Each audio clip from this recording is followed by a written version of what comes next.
皆さんこんにちは、陽介です。今日は原稿なしで話していけたらなというふうに思います。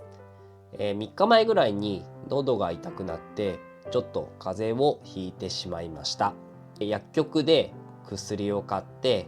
飲んでいたらだいぶ落ち着いてきました。でも鼻が詰まっていて少し鼻声かもしれないので、そこは気にしないでください。皆さんは風邪をひいてないですか？布団がないと少し寒くなってきましたね。でも朝散歩すると結構気持ちいい時期ですね。もう少しすると寒くなるので、なかなか散歩するのも嫌になっちゃうんじゃないかなというふうに思ってますが、頑張って、続けていきたいなというふうに思ってます。最近ですね、息子が野球を始めまして、チームに入って参加してます。ずっと家でいてばかりだったので、体力がなくて続くかなというふうに心配はあるんですけども、続けてほしいなと思っています。私自身も小学校4年生から野球をやっていて、とても毎週が楽しみで野球をやっていたので、息子もまだそこまで楽しめる状況にはないのかもしれないんですけども、やってもらえるといいんじゃないかなと思っております。やっぱ好きなことがあるとね、人生楽しくなるんで、好きなことをやりながらいろんな仲間を見つけてもらえたらなと思ってます。野球といえば大谷選手がですね、所属するドジャースが世界一になりました。おめでとうございます。いや、素晴らしいですね。大谷君がですね、18歳の時に人生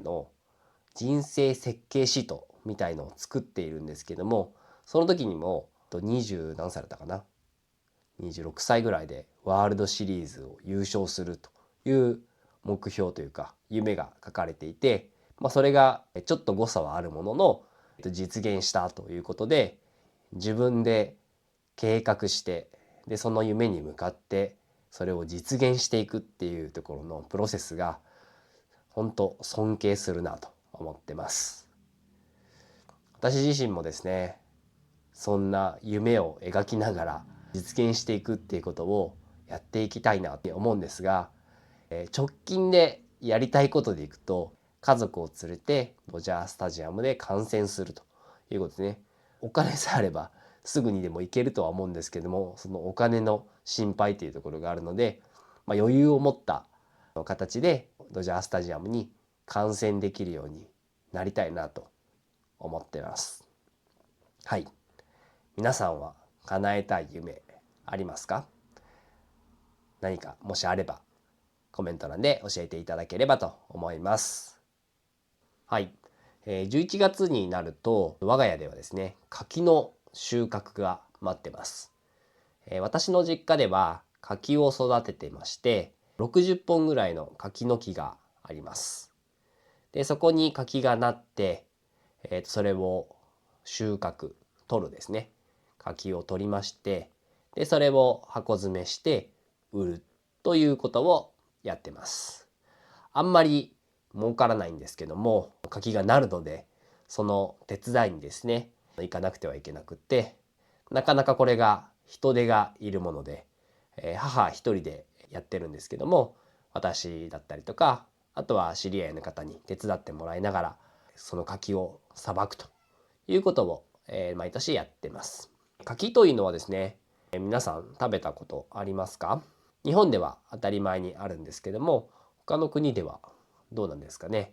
ぜひですね、もし食べたことない方がいらっしゃいましたら、日本で柿をこの時期しか食べれないので食べてみてください。硬いですね、柿の方が私は好きです。だんだん柔らかくなってきて、そういった柔らかい柿が好きという方もいらっしゃるんですけども、シャキシャキとした柿がですね、結構美味しかったりするので、それを食べると美味しいかなと思います。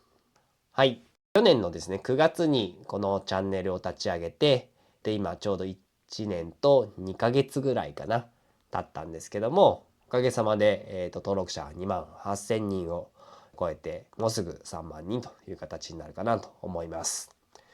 いつも見ていただいてありがとうございます。で、YouTube を毎回ですね、毎日やっていると、なかなか見られなかったりとかしまして、へこむこともあるんですね。で、そんな時に本を読んで勇気をもらってたりします。ここでですね、一個本をご紹介できたらと思うんですけども、この、見えますかね。考えてみるという本がありまして、大久保寛治さんという方が書いた本で、薄い本なんで、もしよければ、はい、見てみてください。で、ここにですね、いろんないい言葉が書いてまして、いい文章だなと思ったので、一個ご紹介できたらなと思います。今、大切なこと。過去にどのような素晴らしい生き方をしてこようが、過去にどれだけつまらない生き方をしてこようが、今大切なことは、今をどのような思いで生きるか、今をどのように生きるか。今日大切なことは、今日をどのような思いで生きるか、今日をどのように生きるか。今日一日他人の成長を助けることができたら、他人の喜びを増すことができたら、少しでも成長できる日でありたい。少しでも自分を深める日でありたい。少しでも自分を高める日でありたい。柔和な表情で穏やかな雰囲気を放つ自分でありたい。という文章がありました。なんかすごく大事な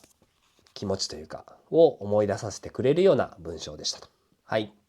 このチャンネルも日本語を学んでいる方に向けて更新を続けているんですけども、少しでも私の作ったコンテンツが役に立てればなと思ってまして、コメントで役に立ったと、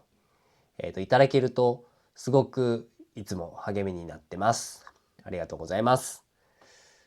はい。もしテーマとかでこんなこと取り上げてほしいとかいうことがあれば作りたいと思いますので、気軽にコメントいただければと思っております。今年の9月から、毎日更新を始めまして、先週ぐらいから月曜日だけお休みするという週6日更新という形で進めているんですけども、これも日本語を学んでいる方が毎日新しい言葉をですね、聞く習慣のお手伝いができればなというふうに思って毎日更新を行っております。なので、ぜひですね、毎日新しいネタを聞きたいということであれば、週6日ですね、更新してますので、チャンネル登録の方していただければなと思っております。はい。なので、これからもですね、皆さんに役に立てるようにですね、日々模索しながらやっていけたらなと思ってます。模索というのは、探りながら何回もチャレンジして試してみて、失敗して試してみて、ああよかったなっていうのを振り返りながら進めていければなというふうに思いますので、応援もよろしくお願いいたします。では今日はこんな感じで終われればなと思います。はい、お疲れ様でした。この動画がいいねと思ったらチャンネル登録、高評価、友人へのシェアをよろしくお願いします。コメントもいただけるととても励みになります。ではまた次の動画でお会いしましょう。バイバーイ。